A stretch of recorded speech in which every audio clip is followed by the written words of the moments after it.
So thank you for bearing with us while we bring you this very important conversation. So this talk is on the forward focus track. So what we try to do with forward focus is kind of highlight some upcoming issues.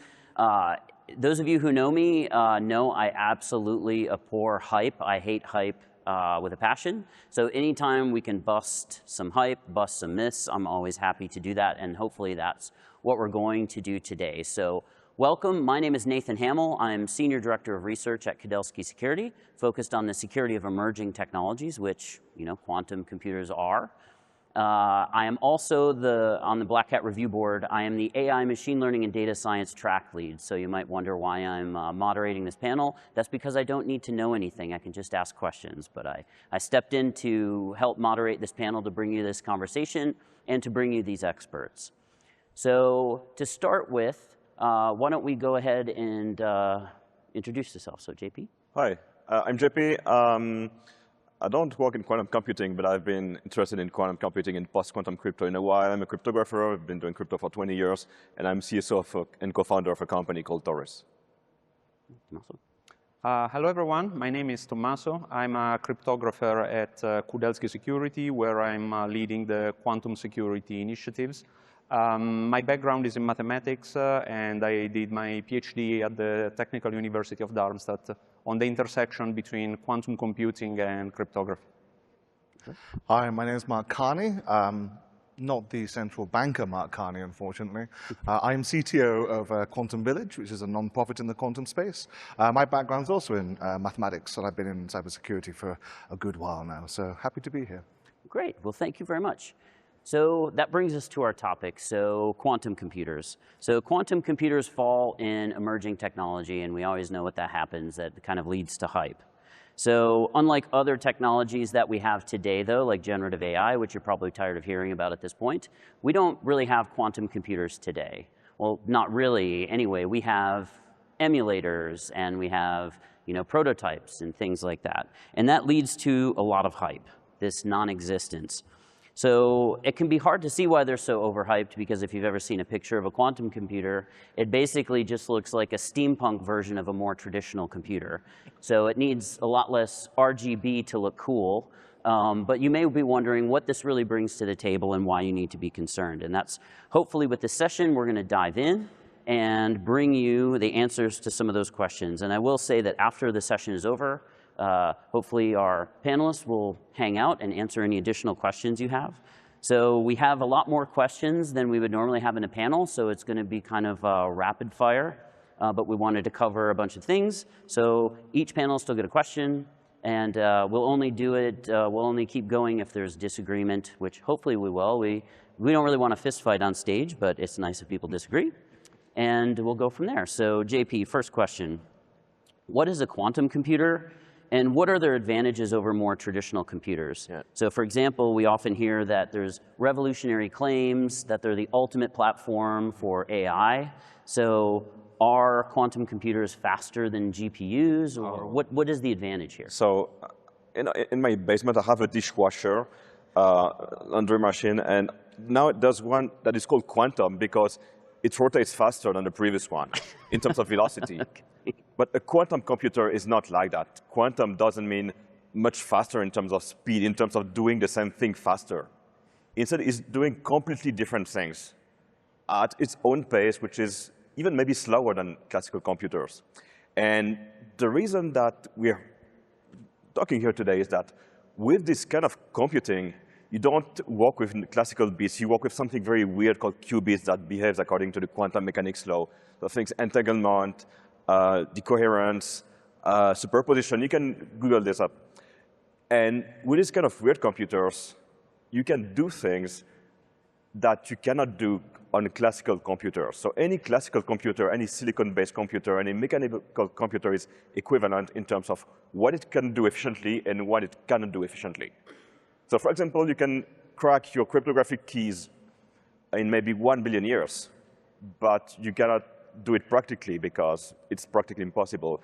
And a quantum computer, for certain very specific problems, would be able to do that. And that's why we're talking about it as a security event. Great. So is it going to be the ultimate platform for AI? Of course, everything is great for AI. Yeah. AI, LLMs, Yes. blockchain too. The blockchains too, well, that's great. So we're hitting all of the emerging technologies here. So you mentioned risks, so Tommaso, so let's move on to these risks. So I have some headlines which I'm sure you'll like. So quantum computing will spark cybersecurity Armageddon. But even like the New York Times had a big story, the race to save our secrets from computers of the future. So with these risks, we see all these headlines. So break it down. What are the risks that these headlines are talking about? And why is everybody talking about them? So quantum computers are very good at solving certain specific kind of problems. I mean, they are not necessarily faster than classical computers for any kind of problems, but there are certain specific problems that we don't know how to solve efficiently with classical computers, but we know how to solve efficiently with quantum computers. And it just happens by bad luck, so to speak, that these problems are they are the building blocks for securing most of the cryptographic schemes that we have deployed nowadays in our modern infrastructures. What does it mean? It means that if eventually large enough, we say cryptanalytically capable quantum computer gets built, this quantum computer can, in theory, break the foundations of most of the cryptographic schemes that we use in the real world. And you know, cryptography is pretty much the first line of defense nowadays in information security. So that's where the risk comes from. Okay. Are any organizations at higher risk than others? I would say that when we look at this kind of risk, pretty much anyone is using cryptography, but some organizations are more at risk than others. Maybe concretely just say, you guys, you heard about TLS, SSH, IPsec, WireGuard, all this stuff as deployed today would be destroyed by a quantum computer. So. Yeah, correct. And the consequences are also related to what do you use these tools for? So what kind of information are you securing with these tools? Because especially if you are dealing with information that has a long shelf life, that is really a problem, because that information can be already harvested now, even if under encrypted form, and then it can be stored. And when eventually quantum computers will be available, this information can be decrypted, and some of it is still going to have value. Just to make an example, the typical example is genomic data.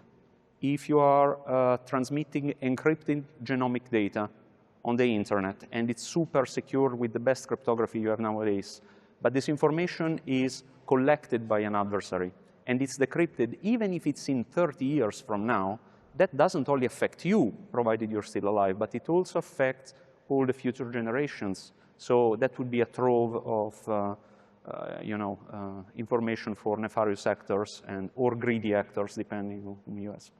Great. So Mark, we hear terms thrown around like quantum supremacy. That became very big when Google, what was it, last year, a couple years ago? Can't remember. But we hear things like quantum supremacy or quantum advantage, and we know that there's fierce competition in the space. So what do these terms mean? And maybe you could give us an idea of what represents state-of-the-art today. Like I mentioned that we don't have these systems today, but what do we have that represents state-of-the-art? So supremacy is a really unfortunate word. And that's actually paraphrasing the guy who invented the term. He said, nah, I wish I hadn't done that. So Google claimed that, and then I think just last year, a Chinese team managed to replicate the experiment with supercompute. So this term is not very useful. Quantum advantage is really where people want to get to. They want to be able to demonstrably use and actually facilitate the algorithms that we're talking about for, say, Shor's algorithm or Grover's algorithm, which you'll hear a lot about. And these are really, optimizing or finding optimal paths or finding sort of statistical outputs that allow us to really do things in a much more sort of advantageous way. So we don't have to do classically going through everything. We can just kind of set up a thing called a quantum circuit and then just let the physics tell us what the answer is. And that's kind of really where quantum computing has its real boon. When it comes down to the sorry, the last State of the art. So Like what represents state? Yeah, so when it comes down to the state of the art, it depends which modality you're using. So for superconducting qubits, which is where you make things very, very cold, we've got up to, let's say, 100 or a couple of hundred qubits that seem to be okay. We say that because we're still in what's called the NISQ era, so noisy intermediate scale quantum computing. What that means is they're not in any way what's called error corrected. So what you can do is you can take a lot of physical qubits which have noise. Noise is there because quantum mechanics. You can take a load of these physical qubits and make what's called a logical qubit. So we're some way off having a proper logical qubit that's reliable and usable, okay? Once we get to logical qubits, that's when we can start doing the algorithms more reliably, because the errors that creep in naturally are corrected against. So we're nowhere near that just yet. So do we have any logical qubits today? I think we have a few theoretical ones. Okay. I think you can construct an error-correcting code on the computers we have now, but it's not a very big code, so the correction isn't very reliable. And also, you only get, say, for hundreds of qubits, you may get a couple of logical qubits sort of now. Yeah, Quickly to clarify the supremacy point. So supremacy, maybe not the best word, but it means the day in the history of humanity when we started a computation and we finished a computation with a quantum computer in such a way that we would not be able to do it in a classical computer, to start a computation and get the result with high probability. And Google claimed to have done that, and as Mark said, now it's been emulated with a classical supercomputer. And it's very important to stress that it's only sufficient to have one example of one problem that a quantum computer can solve much faster than a classical computer, even if it's absolutely not connected to any real-world applications. So this is kind of funny because originally the physicist who invented the term quantum supremacy rejected the term quantum advantage because, in his view, supremacy would be a stronger word. Like it's really, like you said, superiority. The superiority, that really the turnover point where things moving from impossible to possible. Yeah, but in reality, like it's a very weak definition because you need only one problem that is, even if it's tailored for your quantum computer to be solved fast, that's also fine. So that's a bit of a weird definition. I think it gives false expectations to the person who is. So if I summarize this properly, it means that we have these prototype quantum computers that we need basically logical qubits to run these algorithms, and we don't really have that today. Is that correct? But one thing, though, like for algorithms like the interesting ones, like Shor's algorithm, Grover's algorithm. Okay, so explain Shor's and Grover. I mean, please don't. Okay. Sorry, I just didn't ask. Do you have a whiteboard? Shor-Brex RSA. Yeah, just so what is the implication with Shor's and Grover's algorithm? Okay, Shor's and Grover's algorithm are quantum algorithms. So these are computational procedures that take advantage of the peculiar way of working of quantum computers. So you cannot run them on a classical computer. You must run them on a quantum algorithm or on a quantum computer. And the reason why these are interesting is that these are the algorithms that promise to break cryptography. For example, Shor's algorithm, it's very fast at factorizing large integers, which is the mathematical problem that underlies the security of schemes like RSA and other similar crypto systems. So for this, you need error-corrected qubits. You need logical qubits. You need millions of qubits, hundreds of thousands of qubits. Yes. Depending on the underlying noise, yes. So, but for other applications, slightly noisy qubits might be enough. And I'm talking about, not cryptanalytic applications like industrial applications, quantum chemistry, material science.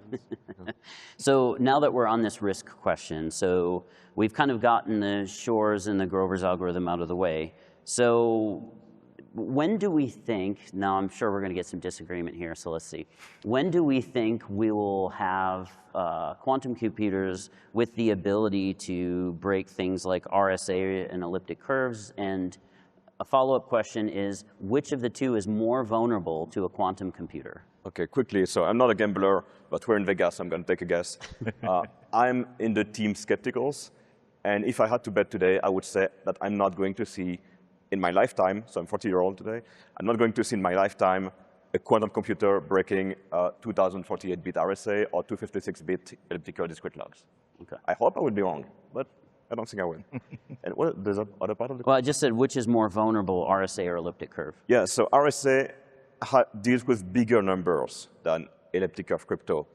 So in terms of purely quantifying the number of qubits, the size of your quantum computer, RSA will need a slightly bigger quantum computer, so slightly more qubits. So you can argue that it's more secure, but I don't think this difference makes a lot of sense because once we have a show running at this scale, we're toast anyway, so we don't want to use RSA. So this is the one question I will ask everybody because there may be some disagreement. So Tommaso, when do you think we'll have a quantum computer capable of running Shor's and Grover's algorithm? So I am not a gambler, so I'm not going to answer the question. So I mean, what I can say is that from a CISO perspective, that question doesn't matter. Because, I mean, it's really a matter of what you can do today to, defend your assets against the... So here is the problem with quantum computers. It's not like Y2K, where there is a date that is coming and it's, you have to prepare for that date. Here we are reasoning in terms of risk. What I can say is that, forecasts are very wild on when this cryptanalytical quantum computer will arrive. The problem is that people very often, they make the mistake of extrapolating from the past. So they see, okay, 10 years ago, we had these capabilities, now we are here, so if you extrapolate, it's going to take 150 years before quantum computers. So it doesn't work like that. It might be the case that we reach a physical barrier that says, we discover some engineering barrier that says, you cannot scale more than this, and so it's game over. Or it might take one single breakthrough, like you realize one logical qubits, and then suddenly you solve the problem of noise and of decoherence, and scaling up becomes much faster. So the problem is, what can you do now to avoid this problem? And implementing countermeasure takes a lot of time and a lot of effort. There's a question for that. So Mark, do you want to go for 10 years?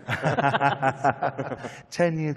I think I'm going to disagree in a very different way, like sort of to give a shape of the ambiguity around all this. Like, when we had regular computing coming around, there were valves, there were triodes, and there were transistors, and then eventually the transistor won, right? We don't know how quantum computers are going to scale, because of the physical improbabilities of some of it. Take ion trap, you take individual atoms in a vacuum, empty them out of space. You carry them around in radio frequency cups, invisible cups, and you shoot them with lasers to do computing.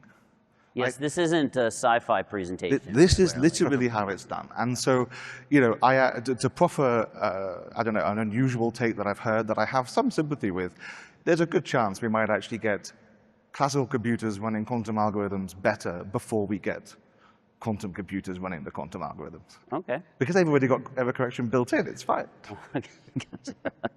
So I think one of the things that we think about here, so we have the attack portion out of the way, it's defense. So the audience, so this is for Tommaso, the audience has probably heard of post-quantum, quantum-resistant, quantum-safe cryptography, like whichever term that came in. And the clue is in the name, right?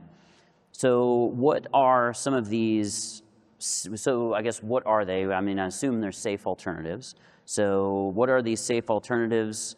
And actually there's I wrote down way too many questions for this one question. So I basically have, what are these things? Are there any places where PQC is already deployed, right? And what are some of the, so we'll just do that first and then we'll get into the challenge. Okay, well, one question at a time. Okay. So when we're talking about quantum-resistant cryptography, so that is a new class of cryptographic schemes that you can use today on your hardware, so they don't require special hardware. They can be used on your smartphone, on your laptop. But they are based on mathematical problems that are, let's say, so difficult to break that they are considered too difficult even for future quantum computers. So in other words, it's new cryptographic schemes that are designed with the idea of being deployed now, but at the same time being resistant even against future quantum threats. Now, historically, like the academic terms that has been invented, it was post-quantum cryptography, which I hate, okay, because it's, so if I tell you, okay, let's go to a post-Black Hat party. Yes.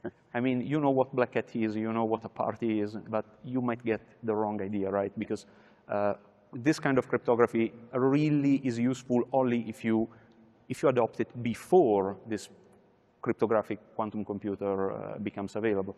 And we might have given to the audience maybe the wrong impression that we all think that quantum computers are going to arrive at whatever time. The reality is that we don't know, right? Yep. So, but yeah. So Mark, I'll give you the follow-up question. So are there any places that have deployed, and I'm going to use the term PQC just because it's shorter and we all know what it means, and I don't want to make Tommaso mad today. So are there any places that have deployed PQC successfully? And the follow-on question is, what are some of the challenges in deploying these solutions? So maybe that's the trickier question. Like, can you just drop it? Because I think when we say that use the post-quantum alternative, we tend to think that, hey, let's just swap out TLS with something else and we're good to go. So are there any places that have done this already, and what are the challenges in deploying this? Well, the difficulty is that the drop-in replacement for TLS doesn't exist yet. Yeah. Okay, like I know that there's NIST groups that are working on it. In terms of PQC in the wild, you might say, yeah, people have been doing it. Cloudflare famously, Google famously, deploying it in Chrome, say, for, what is it, every URL beginning with G or A that would accept it will run a PQC algorithm.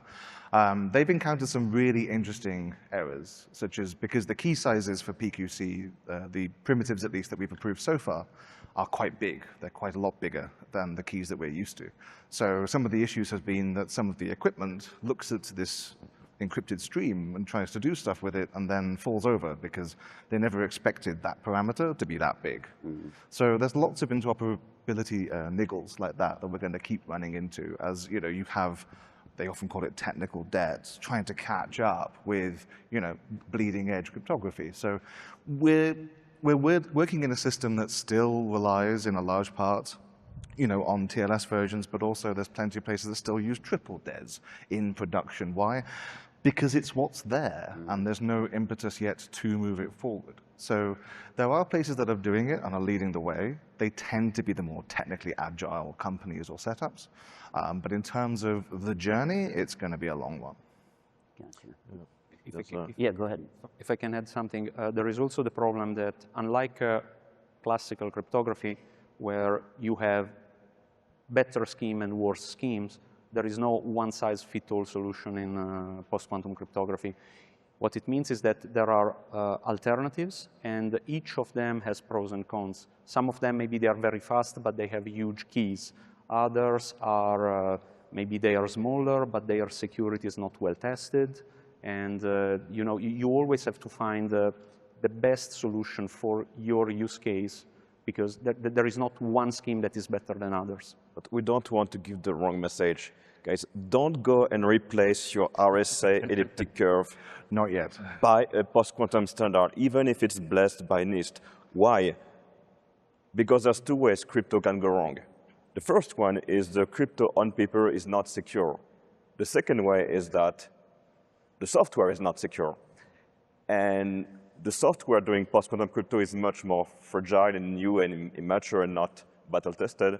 So what we do now, what Google, Apple, Cloudflare are doing, is they deploy what we call hybrid post-quantum, whereby, let's say for digital signatures, instead of just signing with ECDSA, elliptic curve standard, you sign first with ECDSA and you sign with the post-quantum.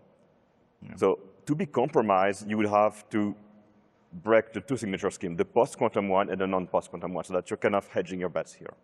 And that's the way it's deployed in many places, but not everybody agrees about hybrid encryption. And a famous US government agency has also made statements about this. So, but we don't want to open this kind of forum. Okay, but it's funny that you did that because that rolls right into your next question. Spoiled there. I see a lot of, so we know that NIST did a competition, and I see that a lot of times somebody will say something has been broken, right? We had a NIST competition, something is broken. And one of the things that kind of gets at me is sometimes they don't make a distinction between, you know, breaking of the construction and a breaking of maybe the reference implementation. So are any of the NIST candidates like broken from a construction perspective? So what it means to be broken, it means violating the security claim. So I said that my scheme needs 2 to the power 128 operations to be broken, and someone finds the way to break it twice as fast as expected. So technically it's broken, but in practice maybe not. What we've seen in the NIST contest is that there's been 3 situations. Some algorithms completely annihilated, completely destroyed, so no question. Some algorithms very safe, well, very perceived as very safe, and some algorithms somewhere in the middle, whereby we're not very sure of how to quantify the security, how much security bits you get for your parameters. And that's where many people, mostly academic cryptographers, have long debates and papers, and you know. But from my perspective, that's not a huge worry whether you get 112, 115, 120 bits of security. In practice, it's secure. But you know, yeah. But you're also wearing a T-shirt that says too much crypto. Yeah, too much crypto. Yeah. So that brings up another interesting thing, because there are stopgap solutions. So we have something called quantum key distribution. So Tommaso, what is quantum key distribution, and are there any challenges with these stopgap solutions? Yeah, quantum key distribution is a different approach to quantum security. So instead of saying, okay, let's invent new algorithms that withstand quantum computers, you can put it like, let's use quantum effects in a defensive way. So quantum key distribution is a completely different approach where 2 parties want to exchange in a secure way a secret key to communicate. But in order to do it, they use quantum phenomena. So they have specialized hardware that exchange particles or photons. And the whole system is set up in such a way that, in theory, what the laws of quantum mechanics tells you is that it's unbreakable. And I want to stress this in theory.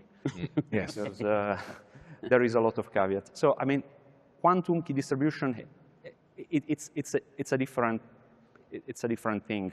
So first of all, it only solves one specific problem, the problem of exchange of secret keys. You cannot use it to directly encrypt data. You cannot use it to do signatures, or it's not a TLS replacement. It comes with additional infrastructure costs because you need special hardware, you need special infrastructures, and so on. And you know, the implementation might not be as secure as the theory tells you. So I know government agencies and other, you know, customers who are implementing QKD. I have mixed feelings about it, okay? I don't think that's always the best solution to go for. He's being very polite, but most of us call it snake oil. I'm trying to be very, very polite. Yeah. I mean, there's a point that doesn't get picked up very often, which is that if you look at the literature, and it's a bit varied in how they present it, but I've got a list of at least 15 hacking attacks, and these are quantum attacks on QKD protocols. Like, people have been looking at this. When they tell you it's unhackable, that's a lie. Yeah, I think everybody in this audience, we all remember there was a certain large company that had an unbreakable campaign and was followed by being broken many times.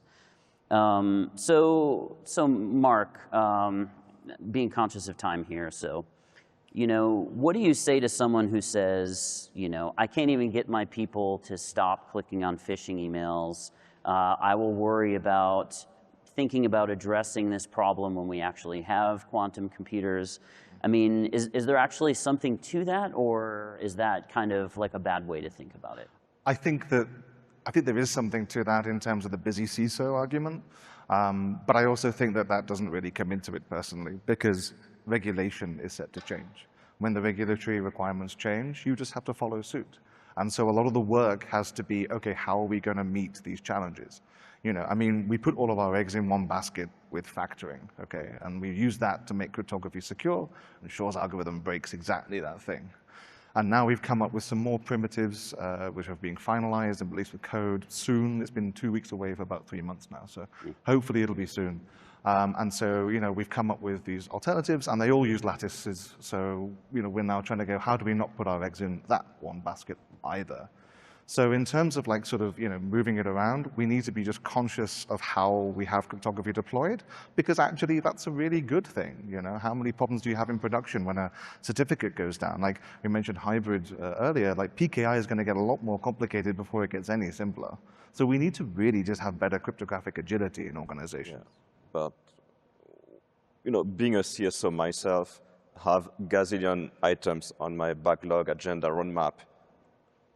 And at the very bottom, oh, quantum computers, hello. But nonetheless, we did a quantum risk assessment just to see if there was some, you know, low-hanging fruits. But yeah, again, it depends on whatever you're up to, how sensitive is your data. Yeah. But even if you look at the blockchain folks, they're doing all their stuff, you know, crazy blockchain crypto, but they're not really worried about post-quantum, about the quantum risk yet. Well, because they use signatures and it's not about encryption. So it's small detail. I think it's also a problem that there's not really a ready replacement for that, right? Yeah. I mean, there is a lot of research there ongoing, but... And the standards are not finalized yet, so... Yeah.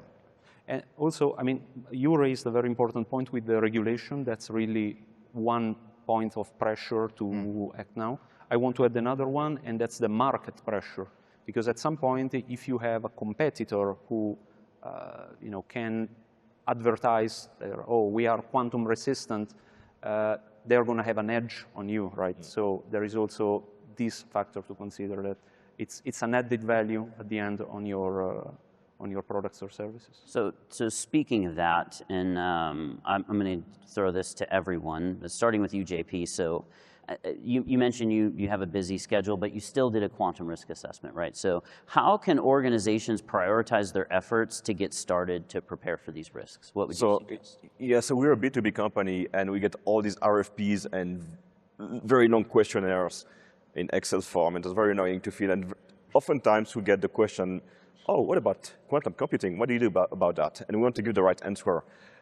So there's many quick wins. So most of us use the big cloud vendors, not to name them, but many of them have now a post-quantum option. Use Cloudflare, for example, use the Cloudflare tunnels. You can do the minus post-quantum or something like that. But in terms of risk assessment, depending on your organization size and complexity, it might be fairly easy to do a small assessment to see if there's something where you really need to worry about quantum computing. So, and it would be something where you use public key encryption, or where you encrypt very sensitive data that depends on public key cryptography somewhere. And then you can see the cost of upgrading to post-quantum today or next year. And Tommaso, anything to add? I want to add that I hear very often the argument that, you know, cryptography, like encryption, must be secured before signatures. Because, I mean, signatures don't have this problem of harvest now, decrypt later. So for signatures, you have more time. You can just wait until quantum computers are there and then replace them. So I partially agree with this, but I think we have to be very careful, because if tomorrow some China or Russia or whatever other country, they come up with a cryptanalytically capable quantum computers, it's not that they're going to do a press release telling everyone that, hey, we have a quantum computer. So maybe you're going to get under attack, and you will see your certificates failing, you will see forgeries, and you don't know why. It might be, oh, maybe somebody leaked the secret key, somebody compromised some endpoint, whatever.